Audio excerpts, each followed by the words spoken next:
ਬਟਾਲਾ ਦੀ RSS BJP ਤੇ ਸੰਘ ਨਾਲ ਜੁੜੇ ਸੰਗਠਨਾਂ ਦੇ ਵਿੱਚ ਵੱਡੀ ਹਲਚਲ ਦੇਖਣ ਨੂੰ ਮਿਲੀ। ਸਾਰੇ ਉਤਾਵਲੇ ਸੀ ਆਪਣੇ ਰਾਸ਼ਟਰੀ ਨੇਤਾ ਦੀ ਇੱਕ ਝਲਕ ਪਾਉਣ ਦੇ ਲਈ। ਮੌਕਾ ਸੀ ਹਿਮਾਲਿਆ ਪਰਿਵਾਰ ਦੇ ਰਾਸ਼ਟਰੀ ਕਾਰਜਕਾਰੀ ਪ੍ਰਧਾਨ ਪਰਮਜੀਤ ਸਿੰਘ ਗਿੱਲ ਦੇ ਪੋਤਰੇ ਅੰਗਦ ਗਿੱਲ ਲਈ ਰੱਖੀ ਗਈ ਵਿਸ਼ੇਸ਼ ਮਿਲਣੀ ਪ੍ਰੋਗਰਾਮ ਦਾ।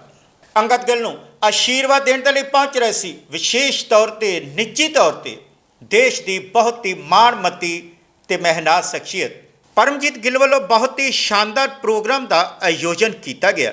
शहर दियां नामवर महनाज हस्तियां ने हाज़री भरी। हिमालय परिवार संगठन के सरप्रस्त संघ के सीनियर नेता इंद्रेश कुमार जी बटाला परमजीत गिल के घर पहुँचते हैं, जिथे उन्हों का जोरदार स्वागत होंदा है। अंगद नूं आशीर्वाद देंदे ने। इस मौके महामंडलेश्वर भी परमजीत गिल के पोतरे अंगद गिल नूं आशीर्वाद देने के लिए विशेष तौर पर पहुँचते हैं। संघ बीजेपी ते बाकी संगठनों के नुमाइंदियां ने इंद्रेश कुमार जी नाल संवाद किया। मीडिया नूं मुखातिब होंदे होए इंद्रेश कुमार ने दूर अंदेशी सोच का प्रगटावा करते हुए कहा, भारत ही विश्व गुरु है जो ईरान इजराइल ते USA के विनाशकारी युद्ध नूं संवाद के नाल हल करने वाल वध रहे। युद्ध नाल कदे भी मनुखता का भला नहीं हो सकता। धर्म परिवर्तन वर्गी बीमारी का इलाज सांझे यत्नां नाल ही होवेगा। बहुत जल्दी अखंड भारत के नतीजे आने शुरू हो जाएंगे। ਜਿਹੜੇ सनातनी इस्लाम च गए सी उन्हां दी आत्मा सनातन च वापस जाण दे लई पुकार रही है। वो दिन दूर नहीं जदों धर्म परिवर्तन कर चुके सनातनी वापस सनातन च आ जाएंगे।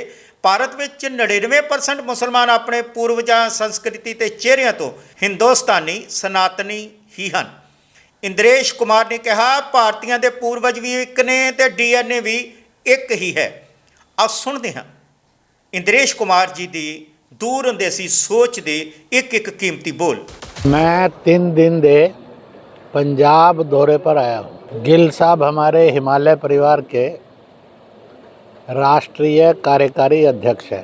जब इनको पोता प्राप्त हुआ उस समय मैं नहीं आ सका था, तो उसका आशीर्वाद हो जाए और बटाला के लोगों से मिलना हो जाए, इसके कारण एक आपसी भाईचारा जाति से, दल से, पार्टी से, भाषा से ऊपर उठकर बनेगा। तो उस बच्चे के नाम पर सब मुस्कुराएंगे भी और एक भाईचारे का एहसास भी करेंगे, इसलिए मैं आया। एक प्रश्न बड़ा साफ खड़ा है, आखिरकार युद्ध से मिल क्या रहा है? कोई ऐसी पॉजिटिव चीज़, कंस्ट्रक्टिव चीज़ युद्ध के कारण प्राप्त नहीं हुई है। केवल विनाश और हत्याएं, यही प्राप्त हो रहा है। चाहे अमेरिका हो, चाहे ईरान हो, चाहे इजराइल हो, या इधर यूक्रेन हो या रूस हो, या कोई और छोटे बड़े हों, तो इनको युद्ध की तरफ नहीं जाना चाहिए, संवाद की तरफ जाना चाहिए। इसमें भारत की भूमिका अहम रही है, क्योंकि बाकी सब तो युद्ध की तरफ जा रहे हैं।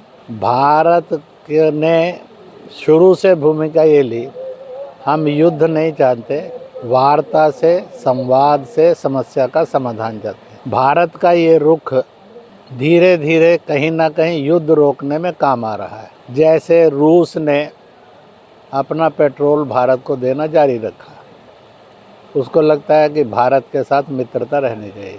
अमेरिका ने भी बहुत उछल कूद की, टैरिफ की। अल्टीमेटली अमेरिका को भी ये लगा कि Bharat is the only best friend, जो किसी के लिए हार्मफुल नहीं है।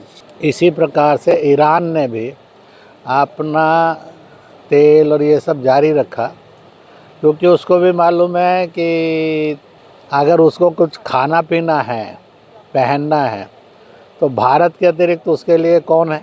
क्योंकि भारत को वो नाराज़ कर ले या भारत से युद्ध कर ले, तो ईरान को स्वयं जीने के लिए झंझट खड़ा हो जाएगा, क्योंकि और तो कोई सप्लायर है नहीं उसको भारत के अतिरिक्त। तो इसलिए इजराइल को भी ये मालूम है। और ऑपरेशन सिंदूर में भारत ने, चाहे अमेरिका था, चाहे चीन था, चाहे टर्की था, चाहे और ऐसे देश थे, उनको जिस ढंग से सबक सिखाया, उसके कारण भारत का लोहा भी मान गए और भारत के पेशेंस को भी मान गए कि भारत जो है ईमानदारी से युद्ध विरोधी है, युद्ध नहीं चाहता है और युद्ध रोकने की ताकत भी रखता है। कि भारत के विभाजन के बाद से दो अरदास चली आ रही है, एक धार्मिक अरदास है, एक राजनीतिक।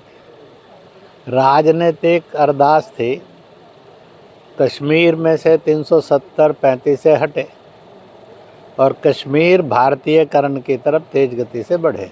देश के लोगों को लगे कि कश्मीर कश्मीरी, कश्मीरियत हमारी है, और कश्मीर कश्मीरियत को लगे कि हिंदुस्तान उनका अपना है। पीओके के लोग हैं, जब पाकिस्तान के वो है ही नहीं है तो उनको उसमें से आज़ादी मिलनी चाहिए। इसी तरह से पख्तूनिस्तान बलूचिस्तान है, वो पाकिस्तान में रहना ही नहीं चाहते।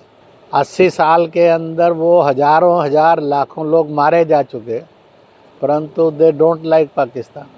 ये भी आज सामने प्रमाण है। और जो कुछ ढाका में बांग्लादेश में घटा है उसके कारण लगता है कि इनटॉलरेंसी अबाउट माइनॉरिटीज़ बहुत भयानक और क्रूर है। पाकिस्तान में भी यही लगता है।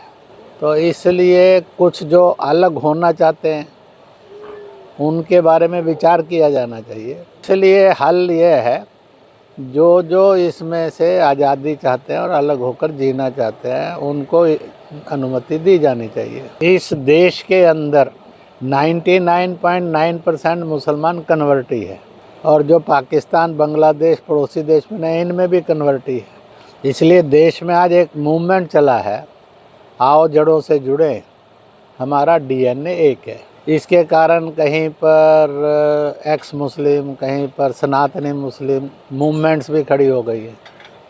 मेरा भी हजारों से लाखों के साथ संवाद हुआ है। इसलिए आप देखेंगे जो कट्टरपंथी हिंसक मुसलमान था, टेलीविज़न पर था, इलाकों में था, उसके विरोध मुसलमान ही आज कर रहा है, जो आज से 15-20 साल पहले नहीं था। और एक बात फील हुई है मुझे, मेरा जो लाखों लाख मुसलमानों से इंटरेक्शन हुआ है उसमें वो ये पहचानने लगे हैं कि हमारा डीएनए एक है। मैंने ईसाई मिशनरी से भी पूछा, आपके पंजाब में भी पूछा, अभी मैं छत्तीसगढ़ में गया हुआ था, झारखंड में, तो वहाँ भी पूछा कि आप बताओ, आपको और मुझे जो नाम मिला, माँ बाप मिले, जाति मिली, स्थान मिला, दिया किसने? ईश्वर ने दिया।